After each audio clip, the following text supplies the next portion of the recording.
In a crowded ballroom, the man with the quiet tuxedo and scuffed cufflinks is often the one worth 9 figures. The guest with the sparkling lapel pin, he's still building toward his first. Old money plays a long game where silence speaks louder than any announcement, governed by a code no one writes down. You either notice it or you don't. I have spent the last 8 years observing this machinery from the inside, first as a researcher and later as an advisor to generational estates. I've realized that true legacy wealth operates on a frequency of restraint, not display. Tonight, we are opening the playbook of the 9 unwritten rules old money people live by. Section 1. The architecture of speech. Rule 1. The cadence of the last word. The first thing you notice in circles of established wealth is the tempo of conversation. It is slower. It lacks the frantic energy of someone trying to prove they belong. 2 months ago, I attended a dinner party in Boston. For an hour, the air was thick with competition. Someone would mention a deal, and another would immediately top it. It was a verbal arms race, story after story, louder and louder. I decided to set a private rule: ask 3 questions before making one statement. By the end of the night, 4 guests asked for my contact. 3 told the host I was the most interesting person at the table. I'd barely spoken. What they actually meant was, you were the only person who made me feel interesting. By holding back, I created a vacuum they were eager to fill. Think of a typical networking event. There is always someone dominating the room, working hard to command attention. Then there is the person who asks careful questions, listens completely, and says one sentence that shifts the conversation. I watched this at a private club in Manhattan. 10 people were debating whether a specific real estate market had peaked. Most were asking if it was too late to enter. One man, managing a multi-billion-dollar fund, said nothing for 12 minutes. He simply sipped his drink and watched the room. Then, in a gap, I bought 4 buildings there last month. I'm selling 2 next quarter. The room settled instantly. He offered no further elaboration. He had the last word because he had the most information, and he had the most information because he spent those 12 minutes listening. Rule 2. The silence of the invoice. In established circles, the receipt has no place in social exchange. To mention the dollar amount of an object is to admit that the price was a hurdle you only recently cleared. Old money focuses on provenance. They will talk about the specific weaver in a Welsh valley who made their coat, or the family mill operating since 1890. I learned this at a wine tasting. I mentioned the retail price of a bottle, and the room temperature shifted. The host, a 4th-generation vintner, smiled. We don't think about it that way. This is from the North Vineyard. 2003, the year my daughter was born. He'd told me the wine was irreplaceable. I tried to reduce it to a number. The practice: try to describe what you own without mentioning what you paid. If you can't, the price may still define your relationship with the object more than the object itself. Talk about the engineering of your watch or the history of your car. When you stop itemizing your life, people stop viewing you as a consumer and start viewing you as a curator. Section 2. The discipline of presentation. Rule 3. The internalization of quality. True quality is an internal experience, not an external announcement. Take vicuna wool, the rarest animal fiber on earth. To the untrained eye, a vicuna coat looks like a simple beige garment. No shine, no logos. Only someone who has lived around it recognizes it. That is the design, to be invisible to most and unmistakable to peers. Legacy families dress for a room of 12 people, not 12 million. I once watched a man at an opera wearing an unremarkable navy blazer. A Savile Row tailor spent 5 minutes admiring the hand-stitched lapels and the pick stitching. To 99% of the room, he was just a man in a blue jacket. To the 1% who knew, he was wearing a masterpiece of craft. This principle scaled to every budget. A $200 wool sweater from a small mill with no logo will outlast a $400 designer sweater with a massive logo. One is an investment in craft, the other is a payment for recognition. Ask yourself, would I still buy this if the logo were removed? If the answer is no, you are buying a signal, not quality. Old money makes a different choice: the artisan over the billboard, craft over announcement. Rule 4. The sanctity of the coordinates. Privacy is the only luxury you cannot retrofit. 4 generations, established families have maintained a deliberate vagueness about their whereabouts. Their property is held in trusts. Their correspondence is sent to P.O. boxes. Now, there is a tension here. Old money can afford total privacy because institutions already know who they are. If you're building, strategic visibility isn't a compromise, it's a necessity. The principle isn't never share. It is, every share should serve you, not the algorithm. Ask yourself, is this location advancing my goals, or am I just filling the void? A woman from a prominent family once told me, if someone wants to know where I am, they should know me well enough to ask directly, and I should have the option to say no. In an age of oversharing, mystery is a competitive advantage. Share intentionally, not automatically. automatically. Treat your calendar like classified information. High-status people are never everywhere. They are exactly where they need to be, and only those invited know where that is. Rule 5. Reciprocity without a ledger. In circles where relationships span decades, what you do in one decade echoes into the next. Old money operates on reciprocity without a ledger. Consider David, an ambitious professional invited to a prominent family's Newport summer home in the 1980s. David was charming, but he arrived empty-handed and thanked them only with a verbal goodbye. 20 years later, David reached out for an introduction to a prestigious school for his child. The response was, "I'll see what I can do." Nothing happened. David missed the stitch in the fabric. What he didn't know, the host's father had written a small, obscure book on naval architecture in the 1960s. Finding a signed copy of that book would have cost David $75 on the rare book market and 10 minutes of research. The host would have remembered that $75 gesture for 20 years. Instead, David remembered nothing about them at all. These aren't transactions, they are stitches. Old money has a long memory for attention. They value the person who remembers the details. If you're keeping a spreadsheet of favors, you've already lost. Generational relationships are built on social capital that is never cashed in, only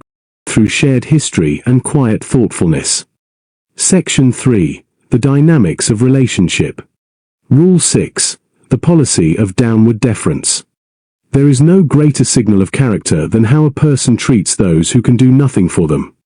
They've watched enough reversals to know hierarchies shift, but reputations stick.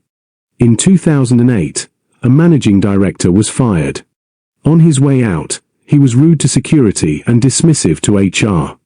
He told his assistant to clear his desk and didn't even look at her when he said it. 15 years later, he was pitching a new fund to a major investment firm.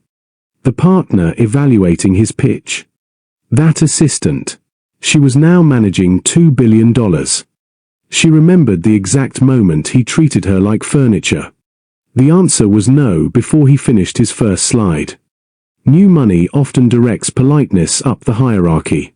Legacy families invert this. Being rude to someone with less power is a failure of self-control. It suggests you are so insecure you need to diminish others to feel significant. Never have a mode of behavior you'd be ashamed of if recorded. Treat every interaction as if that person might become your peer in 10 years. Because in a world this small, they almost certainly will. I watched this principle in action at a charity auction. A tech founder spent 15 minutes talking with a valet about his path to the US. Remembered his name. Asked about his family. 3 years later, that valet's son was applying to college. The founder wrote a recommendation letter. The son got in, later interned at the founder's company. That 15-minute conversation became a decade-long relationship, not because the founder was calculating, but because he treated every interaction as if it mattered. Because it does. Section 4. The sustainability of legacy. Rule 7. The discipline of stewardship. Imagine dinner at a Connecticut estate. The walls hold museum-quality art, but the silk rug beneath the table has a visible repair along one edge, carefully done, but deliberately unhidden. This isn't neglect, this is stewardship. Rule 3 taught you how to buy for quality. Rule 7 is how you honor that choice. The fastest way to reveal yourself as new money is to replace a chipped heirloom vase with a better modern one. You signal that you don't understand that the wear is part of the story. Those napkins have absorbed the conversations of 4 generations.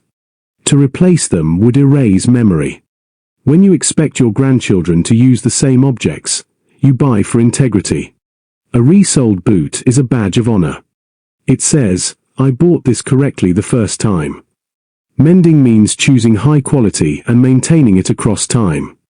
A $1,000 wool coat maintained for 40 years is a legacy. Before you replace something, ask, can this be repaired? Every repair is a vote for a world where craftsmanship matters over the shallow shine of the new. Rule 8. Tradition as a living anchor. There is a proverb, shirt sleeves to shirt sleeves in 3 generations. The first builds, the second manages, and the third, born into comfort, loses it. Legacy families avoid this trap through ritual. The handwritten note isn't just polite, it is training in sustained attention. A text takes 7 seconds, a note takes 7 minutes. In those minutes, you are forced to reflect. Sincerity cannot be copied and pasted. The caveat: legacy families audit their rituals constantly. If a tradition becomes performance without meaning, they quietly discard it. The question isn't, what did our grandparents do? It's what ritual will transmit our values to the next generation. Tradition without purpose is just nostalgia. A family I advise required their son to write notes to 23 hosts during a semester abroad. He complained, but his father said, "Effort signals value." 6 months later, one host family's daughter applied to his university. He helped her, and 4 years later, her brother became his business partner. That thank you note compounded for a decade. Rituals build the habits that create wealth. The budget for this rule is time, not money. Rule 9. The habit of anonymous giving. The final rule is the test of your relationship with wealth: anonymous giving. Donor 1 demands their name on the building in 3-foot letters. Donor 2 writes the same check with instructions: do not mention my name. 10 years later, Donor 1 is forgotten when a larger donor arrives. Donor 2 is quietly respected by those who move the funds. They have built trust without transaction. And they are free. Anonymity allows for strategic giving. You solve problems quietly and efficiently. An anonymous foundation gave $5 million to rural scholarships with one rule: no gala, no press, just track outcomes. 5 years in, they had a 91% graduation rate. The test: would you still give if you knew for certain that no one would ever find out?